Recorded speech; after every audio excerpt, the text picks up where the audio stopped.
BTech कर रहे इस छात्र को पुलिस ने 6 सितंबर 2022 की रात को मुठभेड़ का हवाला देते हुए अपनी गोली का शिकार बनाया।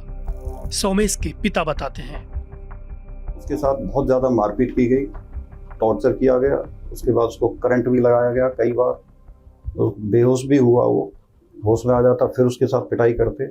मेरे साथ भी पिटाई की और धमकाया कि चुपचाप बैठा रहे शांति से, अगर जैसे जैसे हम बोलें वैसे वैसे करना, नहीं तो तुझे और तेरे बाप को यहीं ख़त्म कर देंगे। बेटा बहुत डर गया, बहुत ज़्यादा भयभीत हो गया वो। 6 तारीख की रात को ही एक कोई पुरानी बाइक खड़ी थी थाने में, मेरे सामने ही कुछ पुलिस वालों ने वर्दी पहने हुए थे, उन्होंने उस बाइक में तेल डाला और चालू की और उस बाइक को लेके चल दिए। उसके बाद एक हथियार निकाला गया अंदर से, थाने में से, उसमें से 3 फायर किए गए। कोई पिस्टल थी, छोटा हथियार था, और उनके कार्टेज को अपनी जेब में संभाल के रख लिया पुलिस वालों ने और उसको भी लेके चल दिए। उसके बाद मेरे बेटे को हाथों में हथकड़ी लगा के और आंखों पर पट्टी बांध के गाड़ी में डाल के ले गए।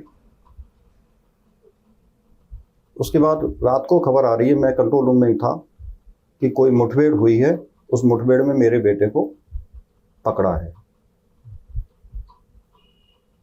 बाद में पकड़ा है और उसको गोली लगी है और उसको हॉस्पिटल भेज दिया है। उसी रात के लगभग 11 बजे, लगभग 10 बजे मेरे भाई को फ़ोन किया जाता है कि तेरे भतीजे को तो हमने जेल भेज दिया है, तुझे अगर अपने भाई को बचाना है तो 1 लाख रुपए लेके थाने में जल्दी से आ, नहीं तो हम तेरे भाई को भी जेल भेज देंगे।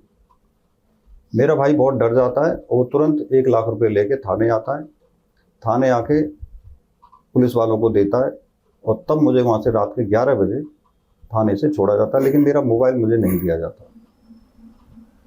जब इस पूरे मामले की एक एक कड़ी जुड़ रही थी तो इस बीच ये हुआ कि जब सोमेश को उठाया गया, जिस कमरे में सोमेश रहते थे, तो वहाँ पर बाहर जब उसको पुलिस लेके जा रही थी तो पूरी घटना सीसीटीवी में कैद हो गई, और जिसको एविडेंस के तौर पर सोमेश के पिताजी ने कोर्ट में भी सबमिट किया। और उसके बाद इनके लॉयर ने मुकदमा लड़ा और तमाम सबूतों के आधार पर कोर्ट ने आदेश दिया कि जो शामिल पुलिसकर्मी हैं उन पर एक एफआईआर दर्ज की जाए, और उसके बाद फिर 8/4/2025 को एक एफआईआर दर्ज होती है, जिसमें 12 पुलिसकर्मियों को आरोपी बनाया जाता है।